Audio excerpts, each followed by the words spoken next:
Thanks for logging on to NASCAR.com for this week's edition of Fantasy Showdown, where we bring you a rotating panel of experts trying to help you out with your fantasy picks every week. I'm Mark Fine alongside Jason Sholin, producer here at NASCAR.com, and we are joined this week by Marty Snyder again. Marty, good to see you, my friend. It's good to see you guys as well as we get to preview Phoenix here. Yeah, you have a nice smile on your face. That won't last because we are going right before I hang my head in shame, Mark. Before we go to the standings, let's listen back to what Marty had to say about who his dud was last week. All right, let's move on to duds, and Marty will come back to you with this now. Somebody to stay away from that folks might be tempted to go to at Daytona that you think they should stay away from. Well, I think Trevor Bayne. Listen, the kid's going to be fast. He's going to run up front at times, but you know what? Nobody's going to work with him, and he is not going to be up front at the end of the Daytona 500. I think he's going to be very good at intermediate tracks later in the year, but for Daytona, avoid the Trevor Bayne pick. The mighty Casey has struck out. There you go. Nice job there, Marty. I'm sorry, Mark. What was that? I didn't hear you. Hey, okay. Here's my point to all that from last week. Okay. I want to just recognize that I at least said the kid would be fast. Yes, I said he you would did. be up front. I thought people would ditch him at the end of the race, and Bill Kim made fun of me for saying that he was going to be fast. Trevor Bayne was the only guy all week long leading at the white flag at Daytona that actually won the race. So, hey, I'm happy for him. I love the kid. He's a great guy. And I'm happy to be wrong in that case. So again, like a strikeout in baseball, at least you took a good hack. You got a good swing up there. Thank All you. right, let's take a look at the standings now too, because this is a lot of fun, especially for the guy at the top. Thank you very much. Yes, I was at the NBA All-Star Game. I did get a little help, but ultimately I am the general manager, and I will take credit for these picks. All right. Now, that said, numbers 1 and 2 from last season at the bottom of the standings. All right, let's move on now, guys, and it's just one race. We all know one race does not make a season, so I got to enjoy it while I can. But let's get to our studs, duds, and ones to watch for this week. We're going to start, Jason, with you on a stud for this week at Phoenix. I got to go with Carl Edwards. It finished so strong last year, winning at Phoenix, winning at Homestead.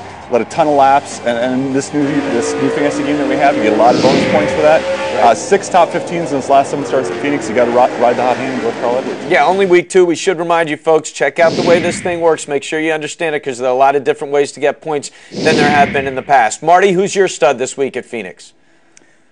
Mark, all I can say after looking at those standings is that the apocalypse must be nigh, my friend, because I cannot believe that is what's happened. I'm at the bottom, minus 76 points. I'm like 190 points behind you. How am I going to make this up? Yeah, I'm going to go with Denny Hamlin as my stud. See what I had last fall, and I think they really have been the best at flat track so far in the last year and a half or so. And I think Denny will go back to Phoenix, run well, and actually finish the race this time and be able to win the thing. So I'm going to go with Denny Hamlin as my stud. Guys, got to admit, I'm a little surprised. Jimmy Johnson, 4 wins at Phoenix in 15 races, top 5 finishes in his last 9 at Phoenix. Neither one of you pick him for a stud. All right, he's struggled there lately. Yeah, so. well, and he's costly too. So let's go to duds. We're going to start with you on this one, Marty. Who do we stay away from? And I'm going to write it down quickly so I know who to pick this week.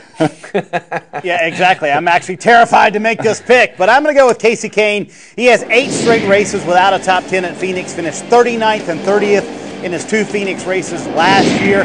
And getting used to a new team, there's a lot that's going on there. And Kasey just really has never been very strong at the flatter racetracks, and maybe when it's reconfigured, he might be better at Phoenix, but this racetrack has always had his number. I'm going to go with Kasey Kahne as my dud. All right, how about you, Jason, your dud? I'm actually going to agree with the defending champ, Marty Snyder. 20th or worse in 3 of his last 4 starts at Phoenix, and in his career, he's never led a lap at Phoenix, so he's not going to run up front. He's not going to get you a good finish, and yeah, I still think he's trying to figure out this whole Red Bull thing and kind of meshing with that team, so I'm going to stay away from Kasey Kahne. Well, you know, Junior has seen a lot of time on our dud list, but I'm not sure we've ever had a unanimous selection on dud, so Kasey Kahne gets the nod on that one. Wow, okay, let's go one to watch. Again, this is where you guys really earn your keep here, because guys are trying to fill out their roster.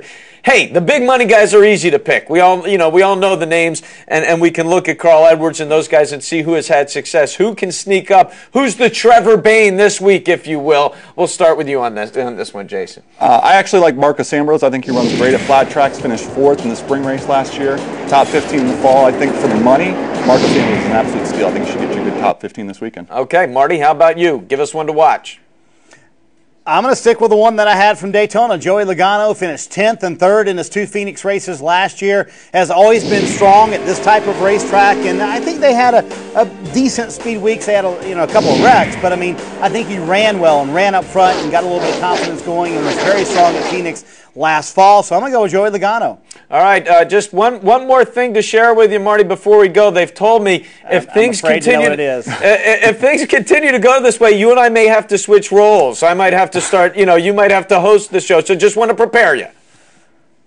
All I've got to say is, Mark, continue to use Matt Roper, our producer, to make your picks for you, and you'll continue to be in the lead. You'll be fine. I am an excellent general manager, my friend. Hey, great stuff from both of you guys. Thanks as always, and thank you for watching Fantasy Showdown this week. For more news, analysis, and games, always head to NASCAR.com/fantasy. We'll see you again next week.